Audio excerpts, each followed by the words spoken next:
ॐ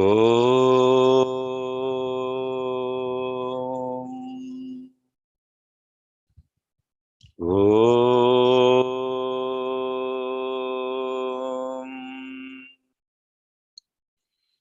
शुक्लांबरधरं विष्णुं शशिवर्णं चतुर्भुजं प्रसन्नवदनं ध्यायेत् सर्वविघ्नोपशान्तये। गुरुर्ब्रह्मा गुरुर्विष्णुर्गुरुर्देवो महेश्वरः गुरुः साक्षात् परब्रह्म तस्मै श्रीगुरवे नमः। हृदाकाशे सदा भान्तं शान्तमानन्दरूपिणं ज्ञानभानुमहं वन्दे सद्गुरुं सत्यसायिनं। सदा निम्बवृक्षस्य मूलाधिवासात् सुधास्राविणं तिक्तमप्यप्रियन्तं तरुं कल्पवृक्षाधिकं साधयन्तं नमामीश्वरं सद्गुरुं सायिनाथम्। ॐ दत्तात्रेय हरे कृष्ण उन्मत्तानन्ददायक दिगम्बरमुने बालपिशाचज्ञानसागरा। ॐ श्रीं ह्रीं क्लीं श्रीगुरवे श्रीसत्यसायिनाथ श्रीपादुकां पूजयामि नमः। ओम श्रीं ह्रीं क्लीं श्री परमगुरवे श्री शिरडी साईनाथ श्रीपादुकां पूजयामि नमः। ओम श्रीं ह्रीं क्लीं श्री परमेष्टि गुरवे श्री दत्तात्रेय स्वामी श्रीपादुकां पूजयामि नमः। सद्गुरु चरणारविन्दाभ्यां नमः। हरिः ओम।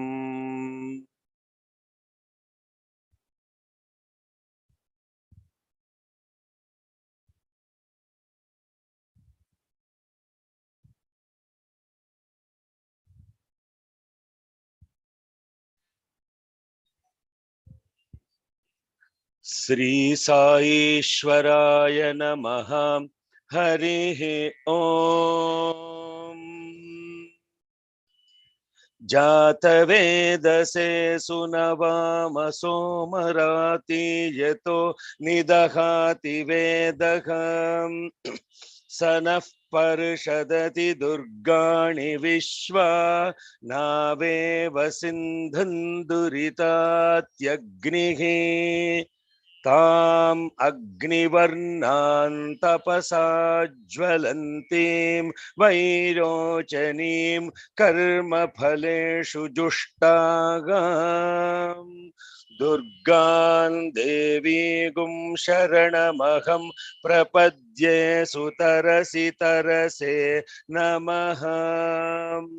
अग्ने त्वं पारयानव्यो अस्मान् स्वस्तिभिरति दुर्गाणि विश्वागा पूश्च पृथ्वी बहुलान उर्वी भवातोकायतनयाय शम्योः विश्वानि नो दुर्गः जातवेदः सिन्धुर्ननावा दुरिताति परिषि अग्ने अत्रिवन्मनसा गृणानोस्माकं बोध्यविता तनूनाम् पृतनाजितगुं सहमानमुग्रमग्निगुं हुवेम परमात्सधस्तागात् सनः पर्षदति दुर्गाणि विश्वा क्षामद्देवो अतिदुरितात्यग्निः प्रत्नोषिकमीढ्यो अध्वरेषु सनाच्च होता नव्यश्च सत्सि स्वाञ्चाग्ने तनुवं प्रयस्वास्मभ्यञ्च सौ भगवायजस्व गोभिर्जुष्टमयुजो निषिक्तन्तवेगेन्द्रविष्णो रनुसञ्चरेमा नाकस्य पृष्ठमभिसंवसानो वैष्णवी लोक इह मादयन्ताम् कात्यायनाय विद्महे कन्याकुमारी धीमहि तन्नो दुर्गिः प्रचोदयात्। ॐ शांति शांति शांतिः। ओम मातर्मे मधुकैटभग्निमहिष प्राणापहारोद्यमे हेला निर्मित धूम्रलोचनवधे हे चण्डमुण्डार्दिनी निःशेषीकृत रक्तबीजदनुजे नित्ये निशुम्भापहे शुम्भध्वंसिनि नाशयाशु दुरितं दुर्गे नमस्तेऽम्बिके। అమ్మలగన్నయమ్మ ముగురమ్మల పుటమ్మ చాల పెద్దమ్మ సురారులమ్మ కడుపారడి బుచ్చినయమ్మ తన్నులో నమ్మిన వేల్పుటమ్మల మనమ్ముల నుండెడియమ్మ దుర్గమాయమ్మ కృపాబ్ధిజీవత మహత్వ కవిత్వ పటుత్వ సంపదల్. ఓం खड्गं चक्रचापगदेषु परिघाञ्छूलं भुशुण्डीं शिरः शङ्खं सन्दधतीं करैस्त्रिनयनां सर्वाङ्गभूषावृतां नीलाश्मद्युतिमास्य पाददशकां सेवे महाकालिकां यामत्सौत्स्वपिते हरौ कमलजो हन्तुं मधुङ्कैटभम्।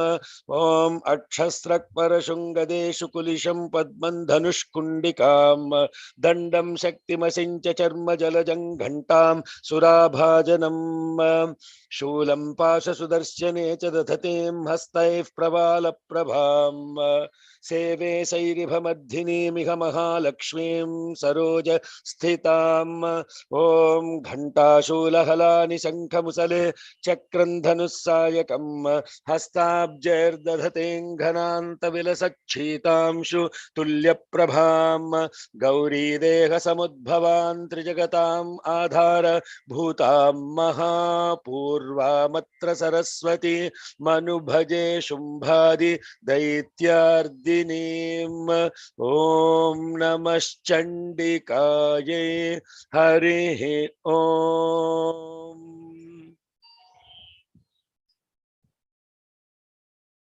Good morning, good afternoon, good evening.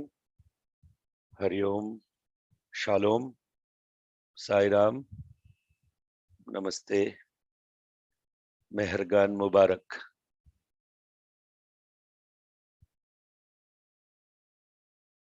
Offering our love and pranams at the lotus feet of Mother Sai.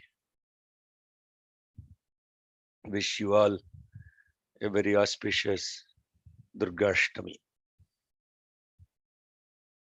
We are looking at first chapter of Devi Mahatmyam, and specifically yesterday the king and the merchant Suratha and Samadhi approach the sage Sumedha, and after offering their respects to him that are due course, they sat down with him to have a conversation. Markandeya uvacha tatastau sahitau vipra tam munim samupasthitau samadhirnama vaishyosau sacha parthiva sattamaha कृत्वा तु तौ यथा न्यायं यथार्हन्तेन संविदम् उपविष्टौ कधाः काचिश्चक्रतुर्वैश्यपार्थिवो राजोवाच भगवंस्त्वामहं प्रष्टुमिच्छाम्येकं वदस्व तत् दुःखाय यन्मे मनस स्वचित् yattatam vina.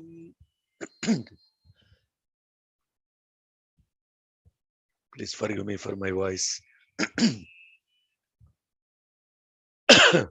11, 12 hours of chanting has to have some impact on the physical aspects. So the question, Bhagavan, the Raja is asking, Bhagavan, Tvamaham prashtum ichhami ekam vadasvatat. Bhagavan, I have one question to ask you. Kindly respond. Only one question. That one question. Dukkhayayanme manasaha. Why is my mind taken over by dukkha instead of being present or being aware of itself? Sva chittayattatam vina. I think maybe the question instead of why, it should be how. Because answer in spirituality, question should be how. Why is a natural phenomenon? Why is water flowing downward? There is no answer to that. Why is fire burning? No answer to that. However, the question is, how is it that my mind is not aware of the conscience? How is it it's not aware and not present here and now, but constantly taken over by dukkha? The word dukkha, how do we understand the word dukkha? Kha is space. Sky. Speak up, Sairam sir. Kha. Yes. Kha, I think you said was space. No. How are you aware of the word dukkha? Common people, not sorrow. Yeah, sorrow. Yes. Or lack of English. happiness. Yeah. English translation of, if you actually go, let's do this on google.com and then type meaning of the word, meaning of dukkha. Meaning of Says dukkha. suffering. Dukkha is saying suffering. What else it is saying? Unhappiness, but more aptly rendered as unsatisfactoriness, unease, or stress. Very good. Dukkha. Come means Mama, Sairam. 1 minute. Okay. Please don't give the answer that what we are going to get into. We want to actually understand what is the common awareness of the word dukkha. That is the common. What is the common awareness of the word dukkha? English translation. I'm not asking Sanskrit interpretation. I'm asking English translation of the word dukkha. Sadness. Okay, please, whatever it is, put it out. However you understand the word dukkha, just put it out, pour it out. This is Durgashtami. Yeah. What is the dukkha you are facing right now? Family stress, dukkha, unhappiness. Yeah. Put it out. Work stress, dukkha. Somebody bullying you, dukkha. What else is dukkha for us? Children not listening to you. Okay, suffering because somebody is not listening to you or following your instructions. Because of that, we suffer. Suffering, sorrow, pain, agony, stress. Use common language. Just tell what is dukkha. How do you perceive dukkha? Not what dukkha is, but how do you face dukkha? Fear is dukkha. Worry is dukkha. Stress is dukkha. Sorrow is dukkha. Bullying is dukkha. Somebody not obeying your command, dukkha. Pain is dukkha. Tell me, what else is dukkha? Put it out. Just a Lost state to of health mind. issues, you have Okay, pain, one and at that it, is one a at it. sorrow. I know there are so many dukkha's, but one at a time. I can't hear multiple voices. Only Swami can. Okay. State of mind. What is state of mind? Tell me, Amma. Okay, whoever, Hemalata, what is state of mind? Is that dukkha? It can be anything. It can be both. State of mind can be happiness as well as dukkha. Is happiness dukkha? No, Okay. you are If state, enlightened. okay. If state of mind is dukkha, then happiness is not dukkha. As you just said, mind can be happy, but you don't call it dukkha, no? That is sukham. Oh, then You're very we're happy. talking, we're talking dukkha, not sukha. So state of mind is not dukkha. Okay. All right. Let's be, when So I hear pain something, due to health issues, that becomes your sorrow or pain or okay, suffering. yeah. All that is dukkha. Okay. So that's all being said. Anybody has anything about dukkha that is not covered? Attachment. Attachment is dukkha. Why? Because you want to have something that you can let go, but you still want to have a control on it and have attached to that. Yeah. like wanting. So when children don't listen to you, you suffer from dukkha because they are not listening to you because you are attached. You have certain expectation is dukkha. Like the one that came in yesterday's shloka, where Amma, people leave you, you one- still one- think about them. Yeah. Yes. That is dukkha too. So That attachment. yes, if it is anything that is not said, okay, think deeply. Please don't respond. Don't respond viscerally. Don't respond with your head. Go deep and ask the question, what is dukkha? If it is not already said, we covered a lot of things: suffering, attachment, sorrow, pain, agony, stress. Lot of words have been said. Fear is dukkha. Bullying, getting bullied by is dukkha. What else is dukkha? Desire. Desire is Akshayati. dukkha. Oh, no, hold Akshayati. on. Hold on. Okay, who said desire? I mentioned it. Who is the I mentioned it? Who is the I ma? Manisha. Manisha. Okay, tell me why. Manisha. Okay, why is desire dukkha? Please tell me. Because anything you're desiring, unfulfillment of the desire becomes dukkha. Unfulfillment of desire is dukkha. Okay, now that I can understand. Desire itself is not dukkha. Or is desire itself dukkha? Okay. Is desire itself dukkha? Mostly our desire is material and then it becomes dukkha. So Okay, yeah, now she's that's how I bringing qualifications. Material desire is dukkha. Okay, now that is dukkha. Okay, now somebody said grief. Yes, grief is dukkha. Yes, if your voice is not being heard, then just put it in chat so that I will catch what is dukkha for all of us together. Let us actually perceive and experience what is dukkha. I'm not kidding. Today is Durgashtami. On this day, like we put in the mother's mouth, let us put all the dukkha associated with ourselves. Confusion is dukkha, yes, for sure. You go to Parthi with an expectation of a very good darshan, and Swami always puts you. Sairama, please don't give long sentence. I'm asking one word, not a lecture. Okay. One you don't word. get the darshan that you desired for. That is not, it's okay. Is that dukkha? How is that dukkha? Tell me. Is yearning for God dukkha? No, you earn for a God, you go there, but you don't get the darshan that you expected. Yeah, because the dukkha is not about getting darshan of God. The dukkha is that God has not seen you.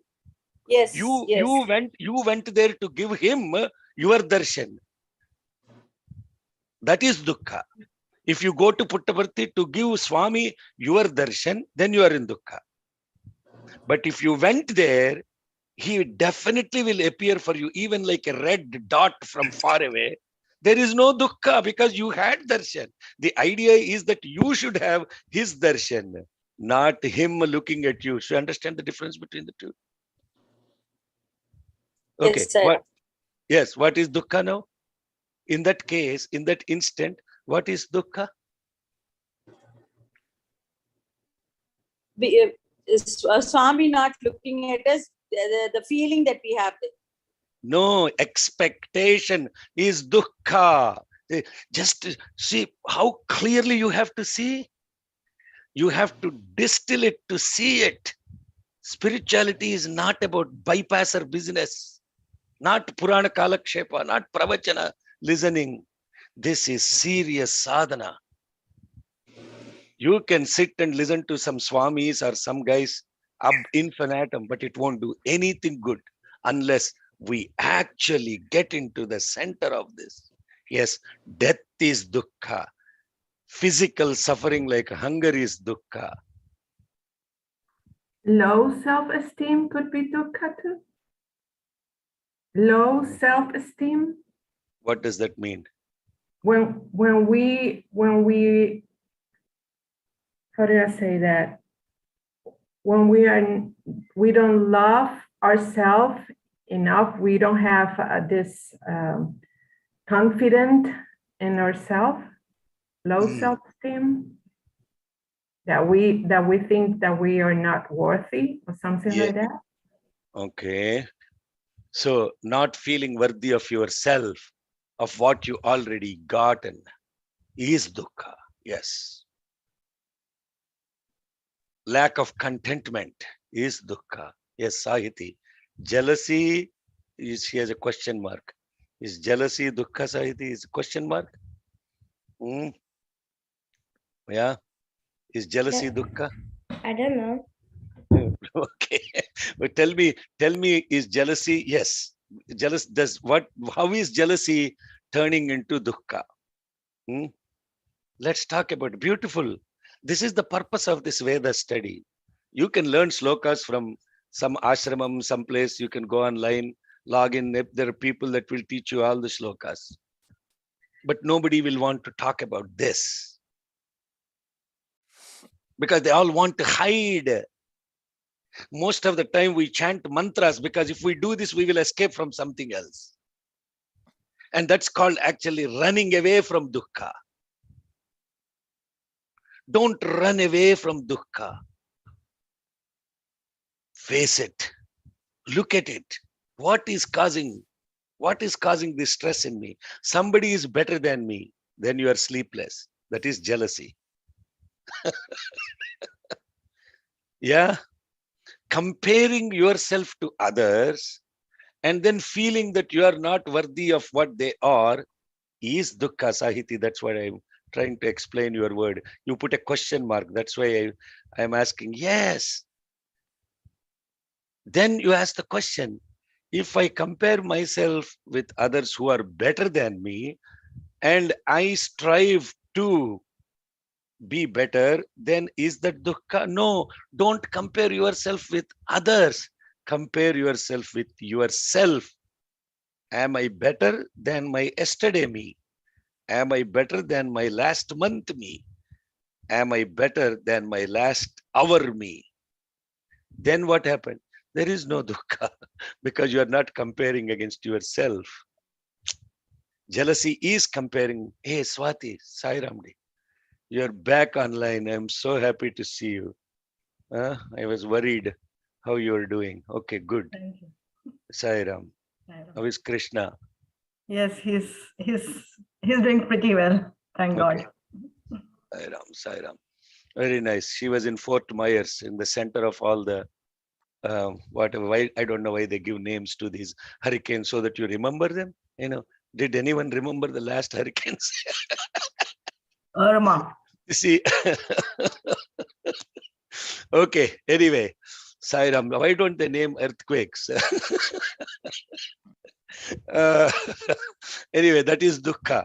Okay, physical suffering is dukkha, and she just went through a lot of suffering and without power and everything. It causes a lot of stress. Yes. Okay, what some strong likes and dislikes? Yes. What is that called? One word for strong likes and dislikes, Ashok sir. One word. Yeah, I can't hear you. One word for strong likes and dislikes. I can't figure out one word, but that's, I mean, the disbalance, keeping swinging between likes and dislikes is what I can imagine. That's called judgment, sir. Judgment. Judgment, right. Judgment based on your own biases is dukkha. That's right. But the opposite of it is discrimination, vichara. How do you then differentiate real from unreal? Is that dukkha? Now you see, we're going into this depth. It's like a study circle, no? So it's called Veda study, nothing else. Study. So dukkha. What else we have not covered? Anybody has selfishness? How is that dukkha? Selfishness for me is dukkha because it provokes something inside you that it hurts when you want something that the other one has, which is the same like greed, or you just don't feel wherever you are because you are not pleased. You don't feel pleased or satisfied. Yes. Okay. Selfishness is dukkha because I will try go a little more deeper into that. Why selfishness is dukkha? Now coming to the point of anything that separates you from everything else is dukkha. That is selfishness.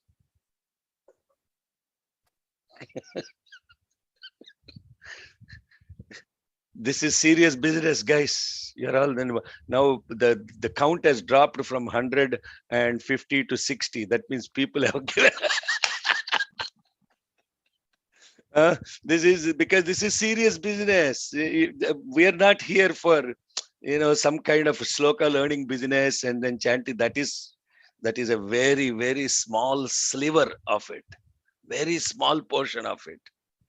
That why it is very small portion of it, because even parrots can do that. If a parrot can perfectly repeat what you said, what's the difference between a human mind and a parrot? It's not a specific skill. Look at the voice of a koel, how beautiful it is. So what's so great that a human being has a great voice? Nothing great about that. In fact, the Rishi, the Sumedha will go into all of that stuff. What you think, your skills, your knowledge, your all of this stuff, you stupid fellows, look at Mother Nature. There is everything that is even better than you. You are not any great. Look at the ability of a deer to perceive the sound. Look at the ability of a dog to perceive the smell. You can't perceive smell like a dog does. You can't hear like a deer. You can't see like an eagle. So what is so great about your skills? Is that actually that is natural? In Mother Nature, you will find anything that is better than you. Just go check it out. Many animals are much better on all the sensual perceptions. Yes, everything out of me is a mountain of dukkha in my mind, and into me is a path to have aware of all. Oh, wow. That's very profound. Esperanza, thanks for typing out. Everything out of me. Let's look at what she wrote. Everything out of me is a mountain of dukkha in my mind, and into me is a path to have awareness of all. What a profound statement that she put there. Now we are going much more deeper into this. See, just listening to something and repeating the same thing, that is something in spirituality you have to avoid. You have to look at everything in the moment, in the awareness of all of us.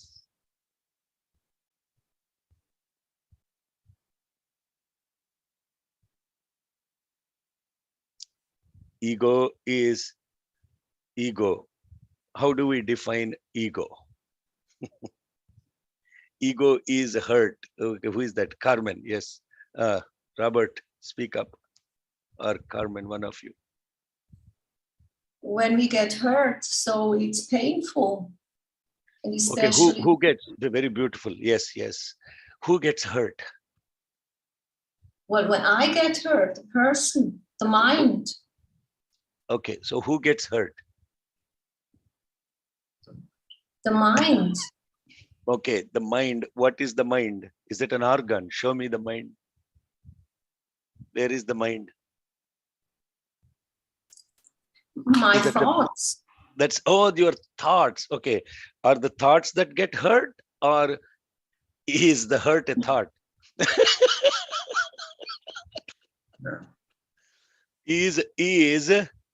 Are the thoughts that get hurt, or is hurt a thought? Yes. What is yes? The last one, when okay, a hurt, thought. getting hurt is a thought. Oh, beautiful. Now what gets hurt? Is the thought that get hurt?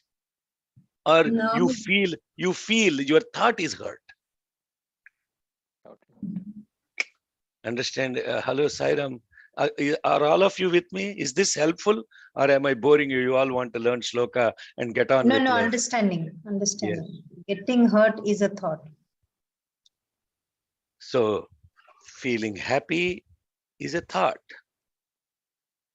Getting hurt is a thought. Physical pain is not a thought, because you are physically experiencing the experience of physical pain. Now, this is a very controversial topic. Now, people that get bullied, people that get physically abused, people that, what do they need to do? Is it simply a thought? Today is October 2nd. Guess what it is? Gandhiji's birthday. Gandhiji's birthday. Durgashtami, Mahatma Gandhi's birthday. So what did Gandhi say?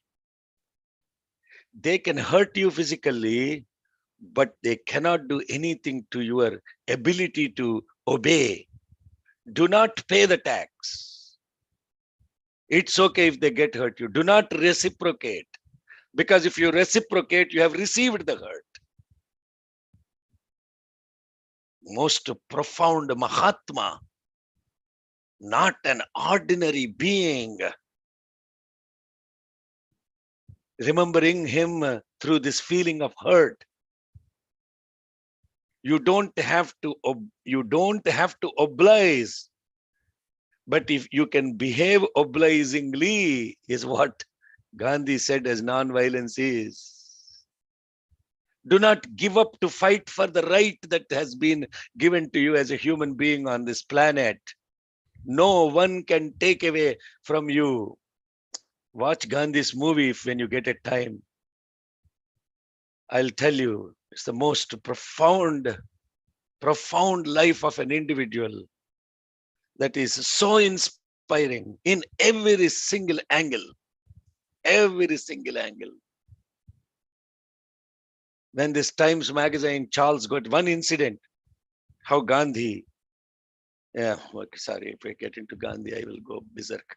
Okay, one thing I'll say, this incident of Gandhi's life where this Times reporter was sitting with him on the Port Bandar, and then he was having a conversation with Mahatma Gandhi, and Mahatma Gandhi was asked by this Charles, who he called Charles, because we pronounce every single letter in English.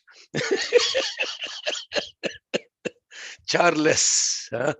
So he actually asked him, 99% of India is illiterate, uneducated. You want to, uplift this country through this principle of non-violence. Nobody even understands the word non-violence. How are you going to inspire a nation that is so big through this non-violence business? Gandhi at that point of time had no answer to that question, but he was 100% present to the question. And then at that moment, simply he starts talking about the ocean and talking about how he was raised on the shores of this ocean in Gujarat, and what a profound experience of him is to experience this ocean, its vastness, its constant motion, and the serenity it brings, and the sound of the waves, etc. Suddenly he gets up and he says, walks, he was very fast walker. He was walking very fast, and he says, Charles, I will tell you tomorrow how I am going to motivate this country to come together and fight back with non-violence. And he was running behind. This is a scene from Mahatma Gandhi movie, very beautiful movie. And then when he was running behind Gandhi, Gandhi goes back and declares the non-violence movement of not paying taxes for salt making, because the ocean belongs to nobody. It is God's property. Nobody needs to pay anything for using God's property to make a salt. No need to pay taxes. What a profound, that is called vision. When somebody is questioning your vision, how he has used the mother nature to inspire him to come up with a movement of not paying taxes on salt. That is leadership. Vision in action. This is my favorite quote of Mahatma Gandhi. Vision without action is a daydream. Action without vision is a nightmare. Okay, we're talking about dukkha, and suddenly we went into Gandhi. Why? Because Gandhi, this dukkha, the violence causes dukkha, the violence and the hurt. We were talking about the hurt, and that's how we got into violence, and the violence went into non-violence. So what is hurt? Very beautiful story from Buddha's incident. I will share one more. When Buddha went to beg alms, and one person came out, he looked at Buddha, very beautiful young man with such a glorious body, and then he says, you fellow, you are so young, why are you begging alms? Are you stupid? Why don't you go work somewhere? All of this abuse he was giving him, and Buddha was simply smiling. And then as Buddha was smiling, the person got more rageous. He started more verbal abuse. And when he was exhausted with his oral diarrhea,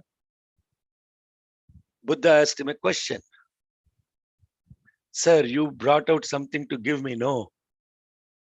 If I don't accept it, what will you do? Oh, he says, what a stupid question. I'll take it back. I have not accepted anything you have said so far. Please take it back with you.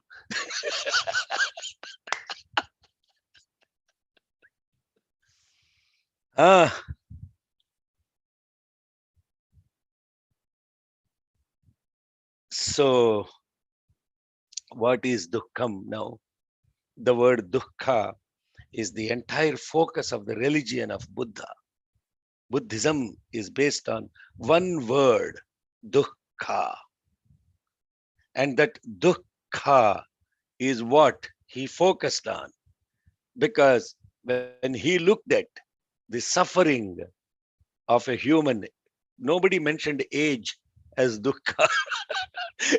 Vijay Kasturi went directly to death, but there is something in between death and Dowry. You are so young, Rare, so you should not be there. So aging is dukkha too. Get up in the morning and you have to dye one more line of hair, or put your dentures on, whatever. I'm not mocking age. What I'm saying, age is dukkha. Because something that you're working on fails, it is dukkha. Just like something you are working, you think your son or daughter is a part of your body, and if they stop listening to you, it's as if your hand is not listening to you to feed the mouth. That's how much we are attached to that. And it causes dukkha. Then what do I do, sir? Let's not get into what do we do about it? Let us actually face it, because knowing it is 100% of the problem. Do you recognize when you feel away from yourself? Do you recognize? Do you recognize that your thought is now taking you somewhere else, a place where it doesn't want to go?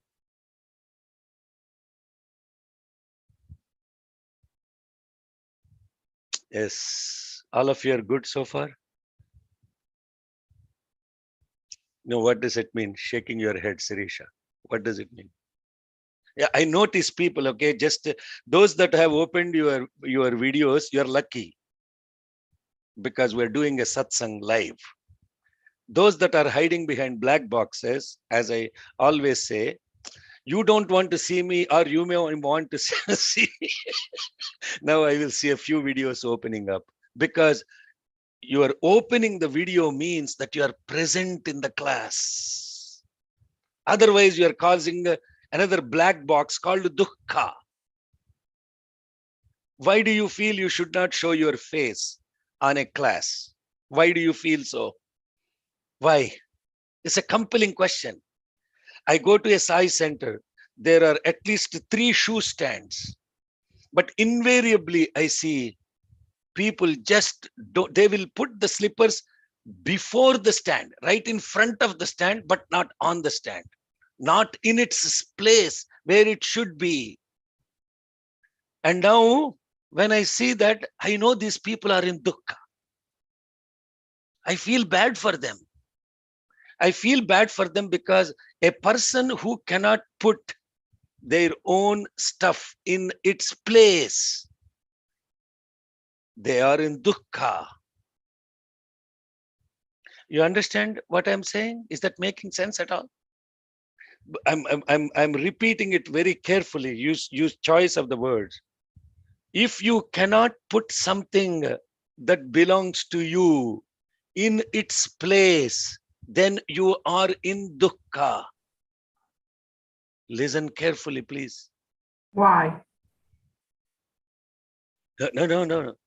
I'll come to why, but listen to understand the state. You understand the statement? Yes. Okay. For example, in your home, a toilet seat should be where? In a bathroom. Will it be in a master bedroom? It has to be in its place, no? Yes. Then only there is a sukha. Otherwise, there is dukkha. You just understand what I am saying. Similarly, something belongs in its place.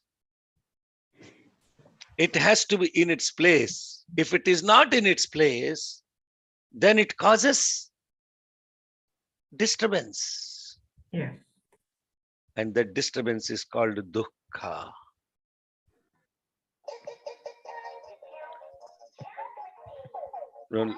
Yes, we are all enjoying the music. Thank you. Whoever is celebrating the moment. See, now that's what I'm saying. You are in a class, but your mind is somewhere else. You are dukkha. Otherwise, why do you bother to join? Go do something else, no? You want to go for a run, go for a run. But you want to be here, but also somewhere else. This is called the stupidity of what the children are taught now. Is called multitasking. You want to do 3 things at one time, which is, I want to be listening to music, but at the same time, I want to be studying a book.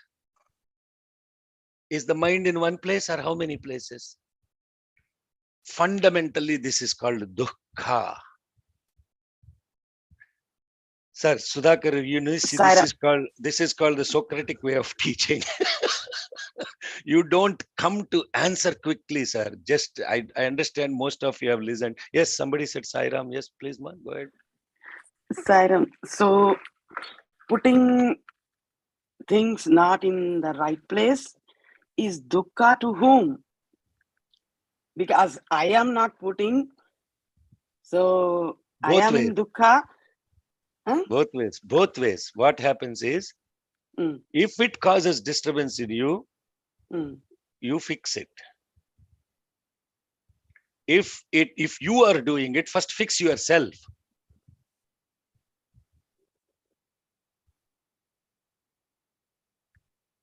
Kind of laziness, I think. Otherwise, there is somebody called a wife at my home who very clearly tell me this stuff is not in its place. You haven't put it in its place.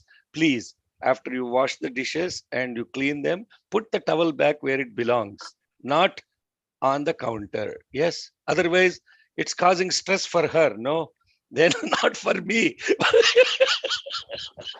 Okay. No, the thing is, they will put right beside the sink. They don't put in the sink. No, Sairam. The conversation is not about others. Yeah. Okay. So first and foremost, recognize this, right? Don't try to look at the mistake of others. Then we know that those people have dukkha. Then you pray if you can't fix them, because they're causing dukkha for you. Put your mind in its place, not others' minds in their places, because that's not under your control. No, that's what I'm figuring out. So I didn't put the thing where it belongs to. So it is causing you hurt, right? The shoes where it is not belonging. No. It's not causing me any hurt. It is an observation that when people don't put things that belong to them in their places, in spite of being told, they are in dukkha. They're people without awareness. It's not causing dukkha for me, because I'm not upset that first of all, I have to put my shoes on the rack before I talk about that. Put your shoes on the rack first. Okay, Sairam, let's take out the shoe conversation. Let's come back to dukkha. Dukkha is therefore anything which is not in its place causes, that is what is called dukkha. Yes, just not. Oh, okay. This is a personal comment. Okay, anybody else has any questions? You are violating rules, laws, rituals. You are in dukkha. Yes, so beautiful. This is where the dharma aspect comes in. What Carmen has written there is what is called common law, dharma. You are violating rules, laws, rituals. I expected that from a Swiss person very much.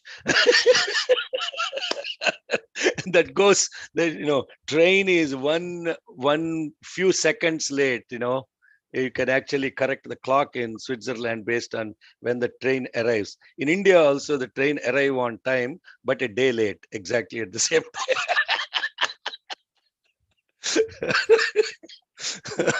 Okay. So in order for us to connect to this, there is this thing called common awareness about something. Matter out of place is dukkha. Yes, that is what, not only matter. Okay, who is Gayatri? Which Gayatri is this? There are so many. Oh, okay, Gayatri Barude. Yeah. Not simply matter, both mind and matter. But I do have a question. Yes. All this definition that we set from dukkha, it's pain, sorrow, grief, expectation, bullying, all this stuff. This depend of how your mind react of the different sins. So it's dependent on your mind, right? Because somebody can make bullying to me, but if I am strong enough to not receive that, I'm not going to receive the bullying. I'm just going to ignore. If it's sorrow, it's because I am not pleased the way the things are developed, and I have expectations that are not fulfilled. So it's this dukkha, the pain of my mind. No, dukkha is not. So what we are trying to connect to is all the outcome of all of that is what we are called as pain, suffering, stress, all the outcome experiences, feelings, thoughts, ego, hurt, all these things that we're talking about is something is out of place. And when something is out of place with itself, then it causes dukkha. That is what the word dukkha is what we are looking at. The word dukkha is what we are looking at. The outcome of that is what you're experiencing. Either physically or mentally. Physically, what you experience is, it is the physical experience of it is in the mind as well, but this is a much more deeper topic. And truly, when the mind is in its place where it should be, all the other stuff gets corrected by itself. So that's right. What you're saying is right. It's the mind that is not now out of place. So when the mind is out of place, it is dukkha. It's so, and this is the essence of what Buddha, the entire essence of Buddhism is this. Therefore, Buddha taught mindfulness. What is the word mindfulness mean? Yeah, Venkata Pandiri is typing and talking and doing several things. And what I see here is that he's saying, yes, awareness. The mind is not even aware that it should be in its place. It's a much deeper question is, yes, physical pain could be there. What Bhagavan Ramana said, pain is inevitable, suffering is optional.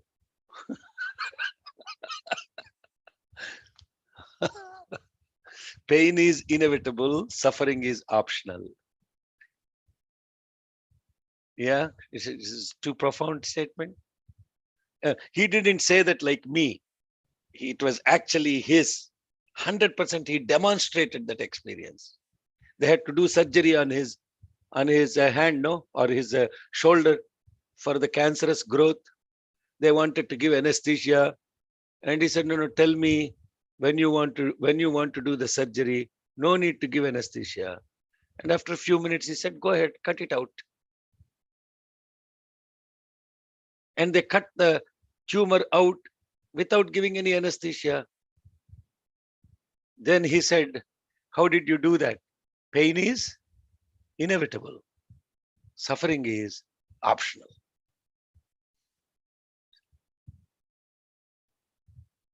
It's so far so good. I think today's class is Durga Ashtami. And now the word Durga actually is derived, it's a derivation from dukkha.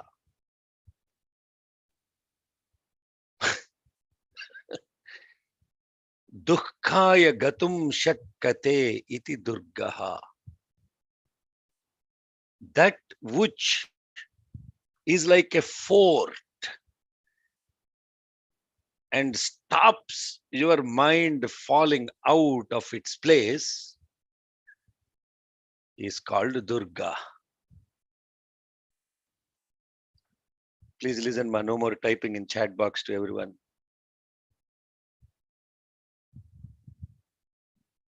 So you understand what Durga is now?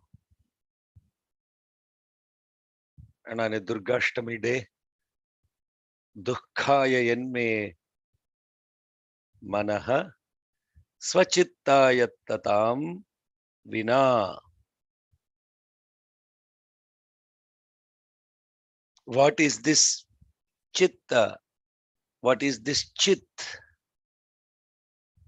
Chit is awareness of the self. Mind, by its function, wants to go out. It has what are called three discrepancies, as they call it. The mind suffers from three discrepancies. Three discrepancies or dysfunctionalities of the mind. First dysfunctionality is it gets impure very quickly, like a mirror. You don't understand why I have to clean my mirror every 3-4 days. If you are in Delhi, you have to clean it both in the morning and evening. The second is it is constantly falling on something.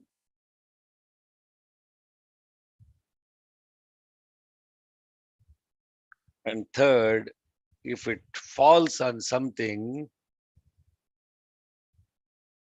it is covering your awareness about yourself. I'm not talking the technical terms of Vedanta and all of that stuff. Those technical terms of Vedanta, in a way, are actually a distraction because they don't allow you to actually see the substance. Because you immediately you hear a word, immediately that name, form, functionality, everything will just creep in and you stop being aware of it. So the word, in a way, is a blessing and a cursing. Because you see, the moment I asked what is dukkha, immediately you want to jump into, but all this stuff that we are going through doesn't happen. If you simply say, intellectually, I understand it. Intellectual understanding is a very small sliver of awareness. Knowledge, we talk about three things, right? There is knowing, there is understanding, and there is awareness. So all of you have very beautifully summarized so many different things. And those of you who are very faithfully doing Lalita Rahasya Nama Parayana every day during this Navaratri time are learning it. All of this is described in Lalita Rahasya Nama, whatever I am talking about. In fact, some things you haven't even mentioned.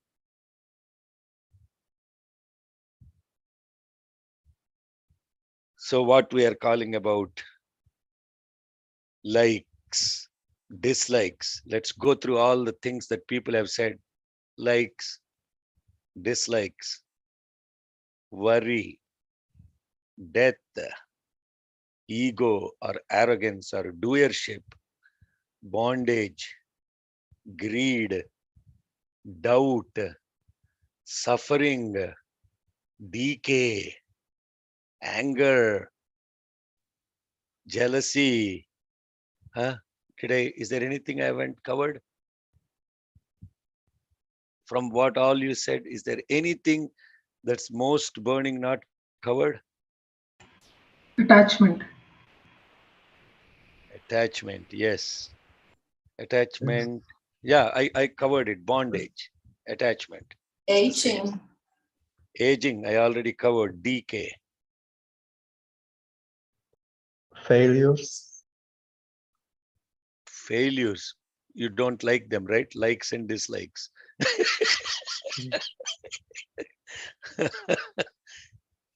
Yeah, please bring it out. Let's put it in Durga right now. Give it to her. Why give it to her? Because she is like a fort. Durga means impassable fort. In fact, from the word Durga, the Muslim, the Sufi word came, Dargah.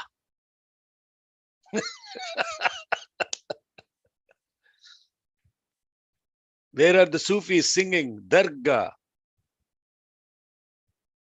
Yes, worry. We haven't covered worry. Yes. Oh, no, I covered worry. I'll repeat what I said. Likes, dislikes, right? Likes, dislikes, worry, arrogance, death, bondage. Oh, one thing that we haven't covered, you haven't mentioned, are impressions. Image, impressions. You have certain image about yourself or an impression about yourself. Somebody pokes, and you are hurt. Ooh, my image is hurt. I'm a beautiful singer. I sing so beautiful. But your song that day was atrocious at the center. Somebody will come and say, man, you did so atrocious at the center. Oh, I have an image. I'm a great singer. Somebody said it was horrible. Therefore, my ego is hurt and I won't sleep that night. What if you don't have an image about yourself, meaning expectation? Yes, expectation. I am so great. I am so knowledge. I am so skillful. I am this, I am that. Who is all this stuff? Yes. Okay, Ma, we're good. We have not spoken about language. For instance, lying, not telling the truth, or things like that. Yes, in the context of yourself or others, or both. Both. Communication. Yes. So, if you look at these primarily about 14 or 15 things, there are sub-expressions of many of those, like human values, love. Under love, there will be so many sub-values underneath that, like compassion is part of love, understanding is part of love, empathy is part of like that, right? So similarly, truthfulness will have so many sub-values. But similarly, these 6 vices, as we call them, which is the desire, which is the likes and dislikes, etc., then come under the desire. Then there is anger, lust, greed, arrogance, envy or jealousy. All these are the roots of so many other vices, and the roots of those are fundamentally 2 things that come in: the I and the mind. And the root of that is duality, and the root of that is ignorance. We're good. So now what is this mantra in Lalita Sahasranamam or Rahasyanamam that is elaborating what Durga is? Niraga. Without any raga. Raga is like dislikes. Raga Madhani, the one who destroys that. Niraga, Raga Madhani, Nirmada, Madanasini, Nischinta, Nirahankara, Nirmoha, Mohanasini, Nirmama, Mamatahantri, Nishpapa, Papanasini, Nishkrodha, Krodhasamani, Nirlobha, Lobhanasini, Nissamshaya, Samshayagni, Nirbhava, Bhavanasini, Nirvikalpa, Nirabadha, Nirbheda, Bhedanasini, Nirnasha, Mrutyumadhani, Nishkriya, Nishparigraha, Nistula, Nilachikura, Nirapaya, Niratyaya, Durlabha, Durgama, Durga, Duḥkha hantri, Sukhaprada. Yes, for us to come to that mantra, Durlabha, Durgama, Durga, Duḥkha, Hantri, Sukha Prada.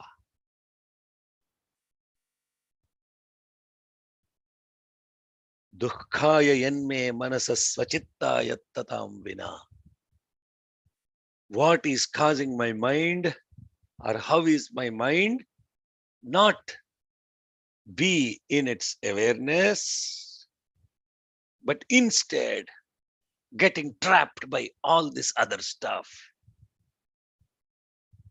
And what all this other stuff, if you want to know more about Durga, you should look at or listen to a opportunity that Bhagavan has given me to share last year with the internet, with the India Satyasai organization.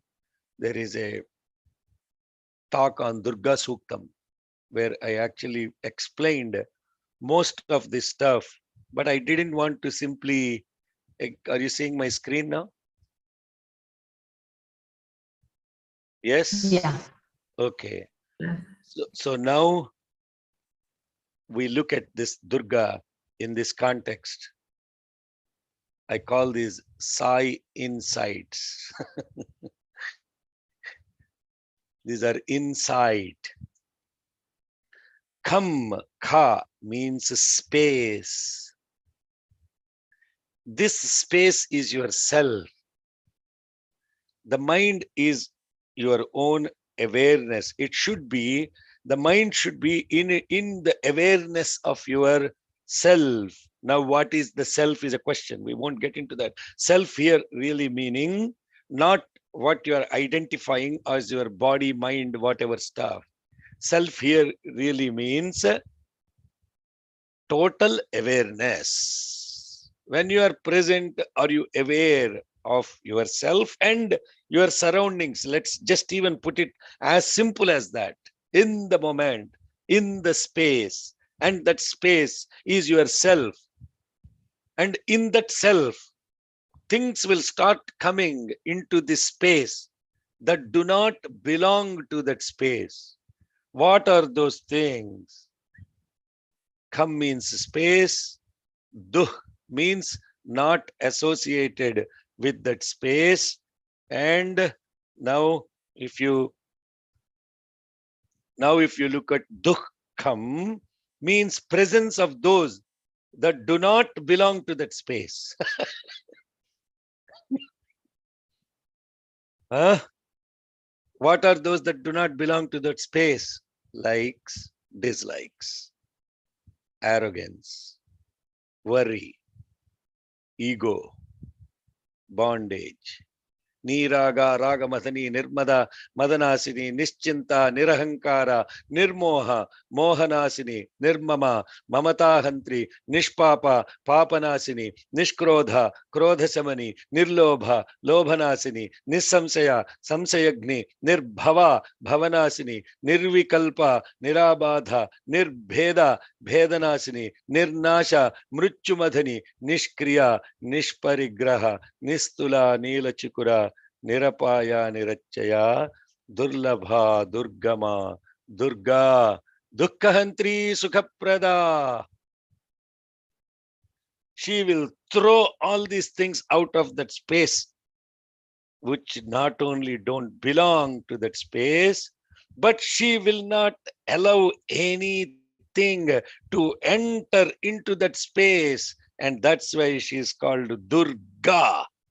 Now, there is a fort around all of this stuff. And when you create this fort, into this fort, none of this stuff will actually enter into that space. This is the meaning of Durga. Durgashtami discourse today. So now, what does that mean, sir? Are all these things actually disappearing? No, no, no. She is not only a fort, she is a Nava Iva Sindhum. She is like a boat She's like a boat in an ocean. When I say she, don't make it a feminine gender. Durga as a word is a feminine gender. Therefore, we are talking as she. But Durga is neither masculine nor feminine. It is that. And what is that? That is your come, is yourself, which is a boat, a space. And this come, Durga is the boat. Then what happened? All these other things are waves. They are waves. And these waves are always there. And this boat is in the waves. But the water is not in the boat. The water is required for the boat to move forward. But yet, the water cannot enter into the boat. If it enters, then you are drowned. Durga is the boat. You are the one who is riding in this boat. And therefore, what happens? None of this stuff will. Nava iva sindhum. Nava iva sindhum. Now, understanding this and chanting Durga Suktam on today, now understand this. And now, when you chant Durga Suktam, the total presence of why the mind is taken over by this dukkha, because now mind is in the ocean. Mind is not in the boat. You understand?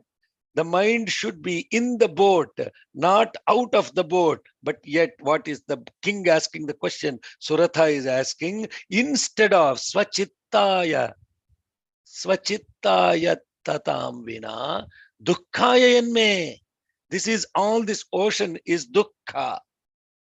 Instead of being in the boat, how is my mind falling into the ocean?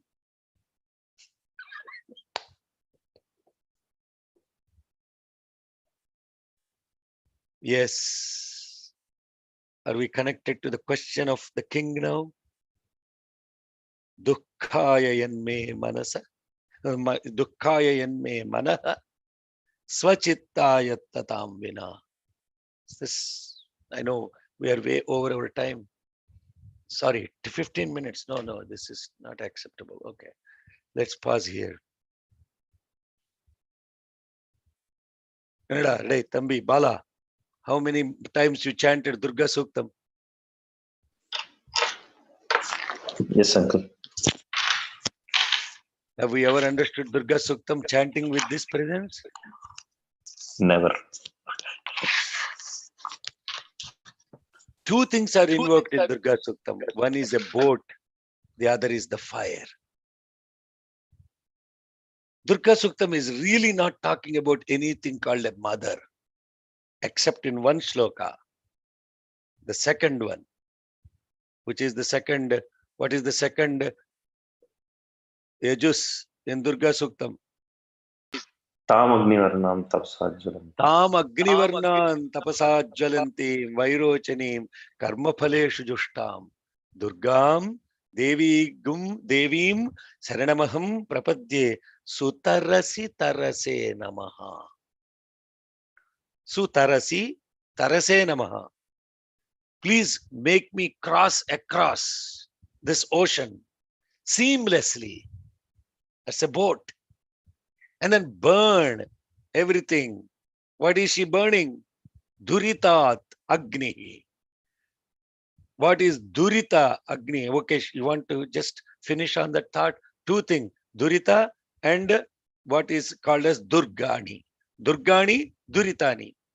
Durga Suktam about two things. The two words will repeat. Durgani, Duritani. And then the concept is Vishwa. How this mother is then doing this Durga, this Durita. We talked about Durga, which is not allowing the water to come in, which is the boat, or the concept of a fort or a boat. Now look at what is yesterday after the Abhishekam, I was explaining this concept. What is Durita? Durita means these seeds, you see, they're sprouting. You see the seeds that are sprouting? All these seeds are the results of the past births karma. When the soil is right, when the water is right, when the sunlight is there, oh my God, these seeds are sprouting. All your ignorance, everything is sprouting, sprouting, sprouting. These are durita. And this durita, seeds of past actions, keep sprouting in right place at the right time. Because this is rhythm, this is natural manifestation. Rita. Do means undesired, unrighteous. Natural manifestation of past lives, undesired, unrighteous actions will keep sprouting in this life when the time is right. And they are also called sins. And all these durita are burned in the fire of this Agni, Jnana Agni. Duritatyagnihi.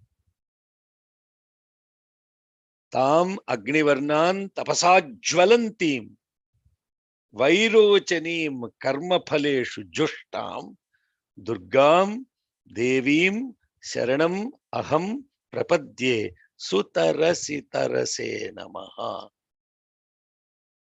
Yes, that is on that note and on paying our, why we have to come, why is this related to Durga Saptashati now is, you will see through the entire Durga Saptashati, the theme about what are all these undesired things that are entering into your space and how the awareness of the presence of the Divine Mother destroys all those things. So the focus is not on the demons, hello. The focus is not on the war. The focus is on the glory of the awareness of the Mother. That is the focus. Yes. Hello, Sairam. Is everybody still present or blissed out or what's happening? Anna, when you say everything gets burnt in the Jnana Agni, that means having knowledge is one thing, but then it's also you have to imply or apply that knowledge so that we kind of always be on the dharmic way of life, right? So you are using the word knowledge for the word jnana? Yes. Okay, what is jnana? Knowledge of the self. And that is what is called, there's a different word for it. Wisdom. Wisdom, simple wisdom. Okay. And what is the end of wisdom? Character. No. That's end of education. End of education is character. Yes. Freedom. Huh? Interpretation is knowledge. Freedom. Freedom. No, end of knowledge is freedom. Bhagavan's quote. Love. Yes, love. End of wisdom is love. Now, see how Bhagavan's teachings, when at the right time, when you have any confusion, go to him. He'll give the answer. So what burns all of the stuff? Love. And love not as in emotion. Love not as in commotion. Love not in saying things to please others. Love not in behaving to please others. That is not love. That's actually bondage. What is love? Selflessness. Yeah, L-O-V-E, love, L-I-V-E, live. Life for others is love. And that is service. Jai Sai Ram. Everything comes back to Laval Sarwal, let me tell you. The end of all the scriptures, everything, you boil it down. God has given it in 4 words. And actually speaking, only 3 words. Love, serve, all. That's all. Because the all is repeated 2 times. So it's only 3 words. Love, serve, all. 3 words. Entire essence of all the scriptures. Bring it from anywhere else, from anything the human being has ever even thought about as spirituality. Swami has put it in 3 words: love, serve, all. No one has done that so simple.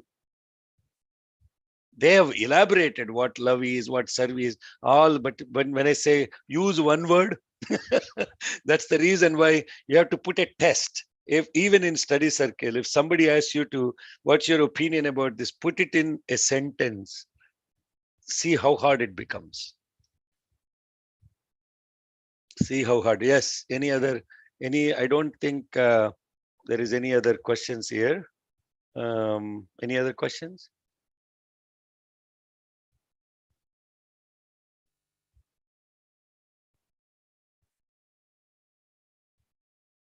Okay, Sairam.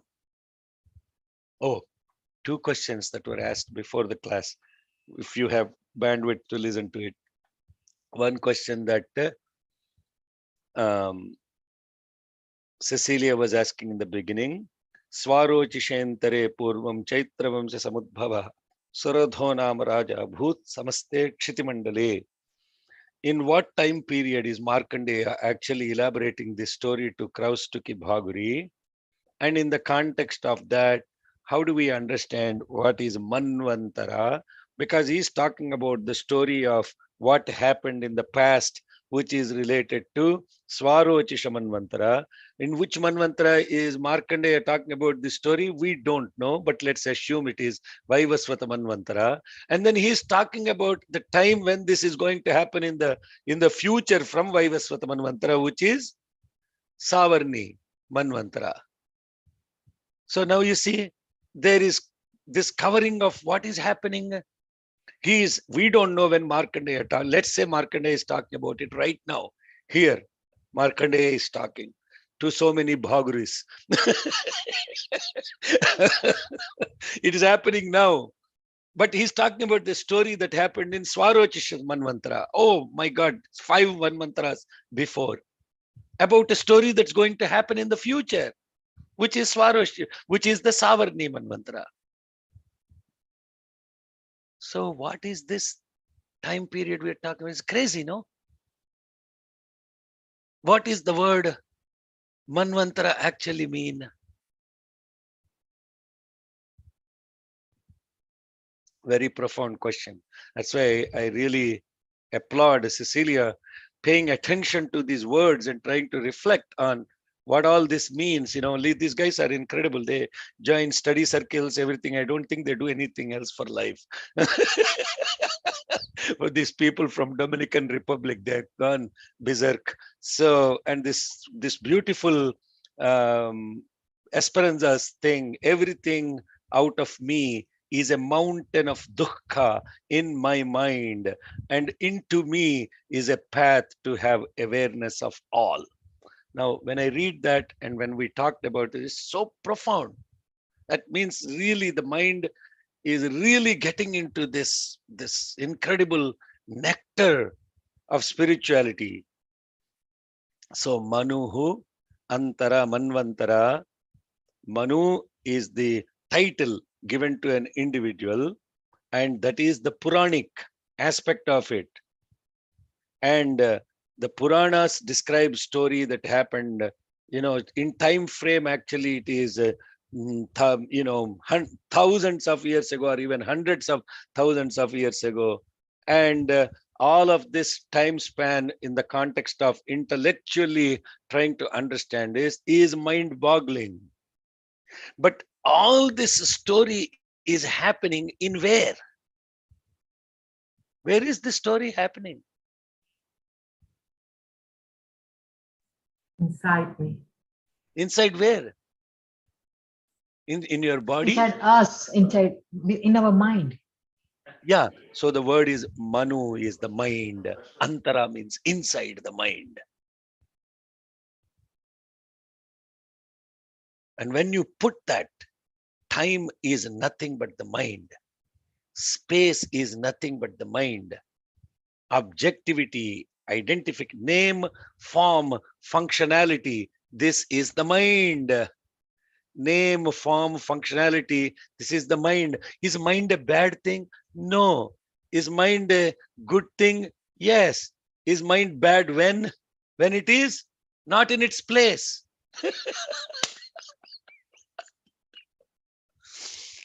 When the mind is in its place, there is no time, space, and objectivity, because Rupan Dehi, Jayan Dehi, Yasho Dehi, Dvisho Jehi. Now you got answer to your question. Manu, the word Manu has several meanings, and Vedic words are not the meanings that are written in textbooks. They can only be revealed with utmost paying attention to the context of this thing called mind. The word Manu is also gives to Manava, which is the human. Manu, Manava, Manu, mantra. Manu also means wisdom. Ishano me manyo sritaha manyur hridayam mayi aham amrute amrutam brahmani. Ishana sarva vijjanam ishvara sarva bhutanam brahmadipatir brahmanodipatir brahma shivo me astu sada shivom. So connecting those two, Manyu, Ishana, they are representing the Jnana Shakti, the wisdom. So where is the story happening? In the wisdom of the self. And what is this self? The Divine Mother. What is the story related to this Divine Mother? The glory of the, now this is decoding, decrypting. I'm glad you asked, because I haven't explained all of this stuff. You know, this is beautiful. It's in the awareness only the question comes. And Manu is also referred to as the resolve to fight unrighteousness. The resolve to fight for truth is what is called Satya Agraham. That is what Gandhiji did now. The presence to Gandhiji now, today. Satyagraham doesn't mean, Agraham doesn't mean anger. That means he was angry towards the truth. That doesn't make any sense. Agraham means resolve. Agraham. Graham means to get hold of something. Agraham means to get hold of something so firmly that you never let it go. And what was this that Gandhi held on to so strongly is truth and righteousness. Satya Agraham. What a beautiful word it is. So now you see the meaning of the words also, how they sprout in your mind is related to the awareness of that mind. So that's the reason why this whole entire session today was focused on dukkha, because we wanted to actually understand what that really means to us. So now from now on, when you feel you are in dukkha, go to the root of it and ask if something has entered that doesn't belong to your space, and immediately throw it out. That is Durga. Then that means Mother Durga is with you. Erda, Satisha, good? So far so good? Okay. Any Is other it question? that easy to throw it out? No, you don't throw it out. You put Durga around it. She will throw it out. You just pray to her and she will come? No. Who is she? The boat. The boat, yeah. Does the boat allow water to come in? You are in the boat. How am I going to make her appear at that moment in that dukkha? No, you are in the boat all the time. But your mind I just realized. Your mind jumped into the water. Okay. So I just realized. So Amma, you are the boat. You are in the boat. You are Durga. Mind should be in the boat. Mind should not be out of the boat. The moment you realize that you are suffering, you know that your mind jumped into the water. Now put a lifeboat, pull it back, put it in the boat. That you can do. Huh? Yes. Is that solution working? Yeah. Yes, Think about doable. yeah. Yes.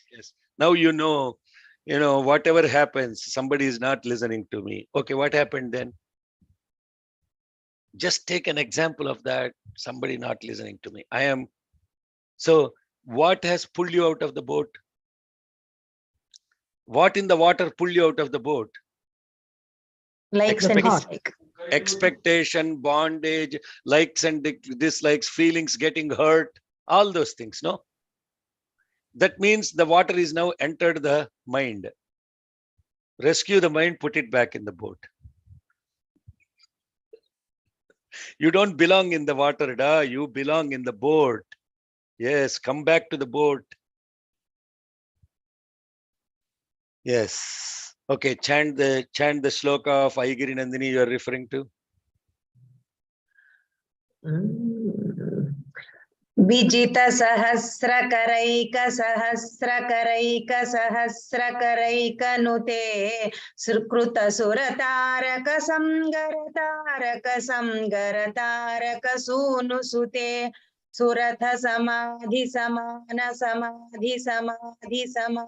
sujatarate jaya jaya he mahishasuramardini ramyakapardini shailasute. This very simply put, what is Shankaracharya referring to here? There are certain words he is using in repetition. No, what are the words you see in repetition? Samadhi, suratha samadhi. No, even samadhi, before that. Taraka. Sahasra. Karaika. Taraka, samgara, Sahasra karaika. Okay. Vijita sahasra karaika nute. How many times sahasra kara came? 3 times. Vijita means victory over Sahasrakara. Sahasrakara means innumerable number of hands. Sahasra, Ashata, Dasha, these don't actually mean the numbers. They represent infinity. So Vijita Sahasrakaraika, she defeated with innumerable number of hands. She was invictus with innumerable number of karas. Now kara, sahasra karaika, 3 times repeated. At the gross level, at the subtle level, and the causal level, she is the invictus because she has innumerable number of hands. Kruta, surataraka, sangarataraka, sunu nute. How many times sangarataraka? 2 times. Surataraka. Sangarataraka. Surataraka means she is the Taraka. What is Taraka? To take across again. What is that? The boat. Okay.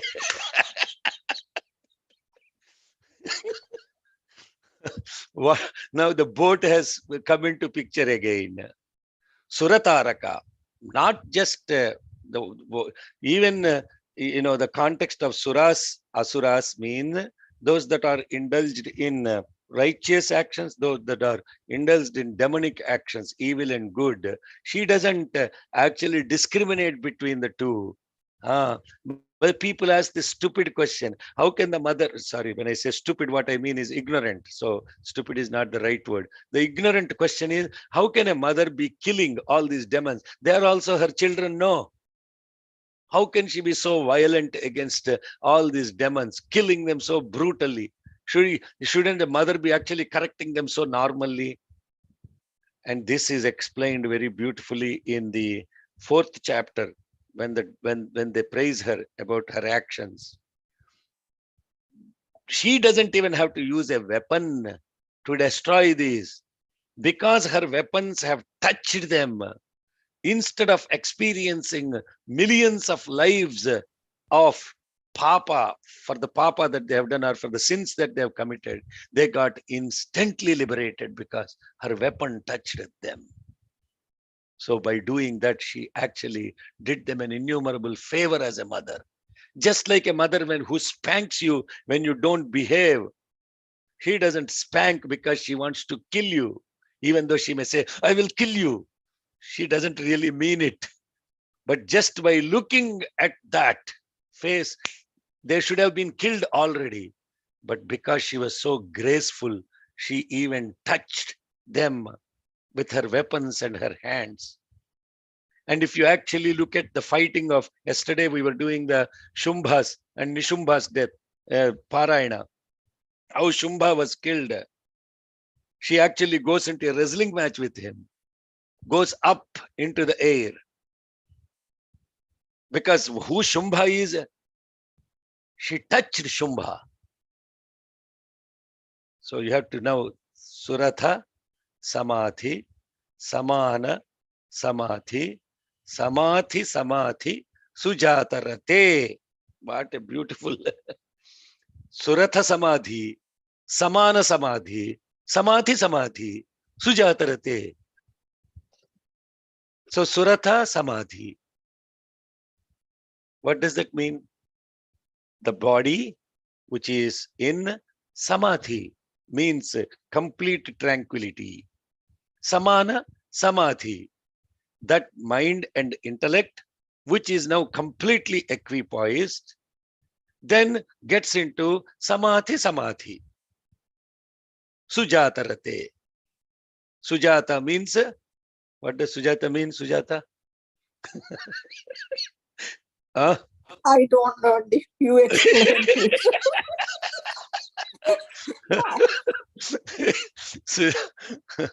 Sujata means, Jata means to know. Jata Veda means to know the purpose of your birth. Sujata, the one who knows about herself.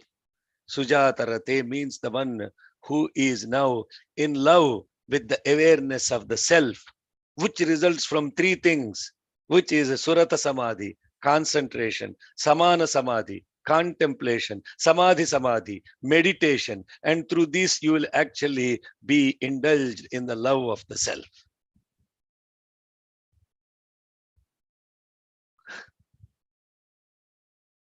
Jai Jai He Mahishasura Mardini, Ramya Kapardini, Sailasute.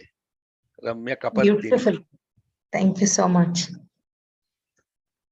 I haven't thought about this. This is only in this present moment and completely being present to the mother.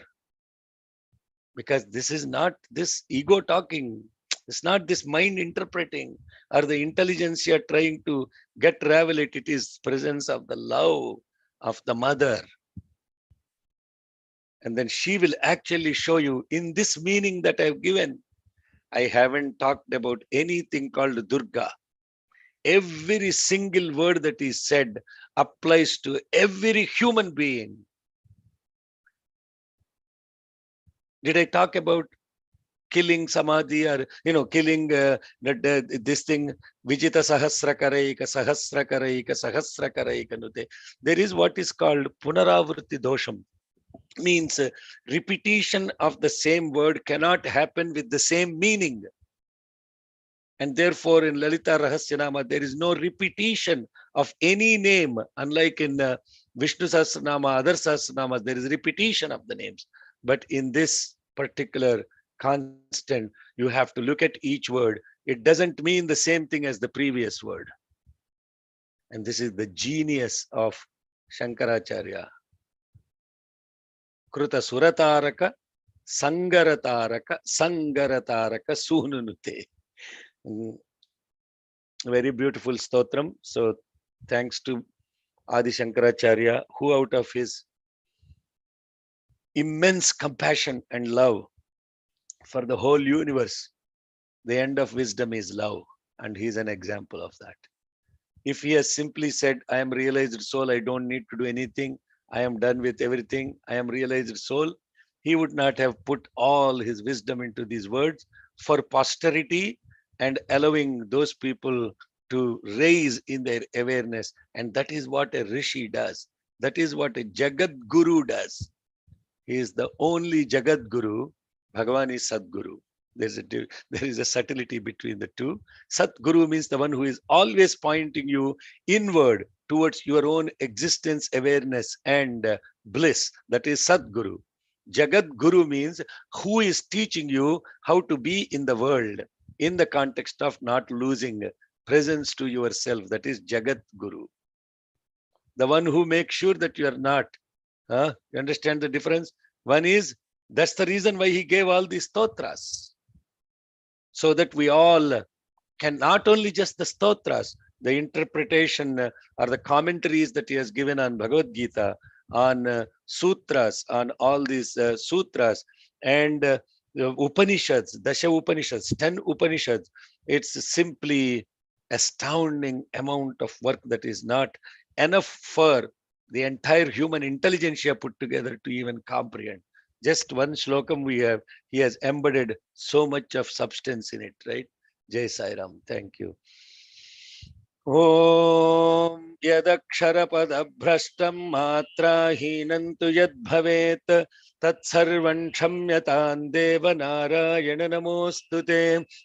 विसर्गबिंदु मात्राणि पदपादाक्षराणि च न्यूनानि चातिरिक्तानि क्षमस्व साईश्वर अन्यथा शरणं नास्ति त्वमेव शरणं मम तस्मात् कारुण्य भावेन रक्ष रक्ष साईश्वर हरिः ओम तत्सत् श्री साईश्वरार्पणमस्तु स्वस्ति प्रजाभ्यः परिपालयन्तां न्यायेन मार्गेण महीं महिषाः गोब्राह्मणेभ्यः शुभमस्तु नित्यं समस्तलोकाः सुखिनो भवन्तु समस्तलोकाः सुखिनो भवन्तु समस्तलोकाः सुखिनो भवन्तु। ओम शांति शांति शांति।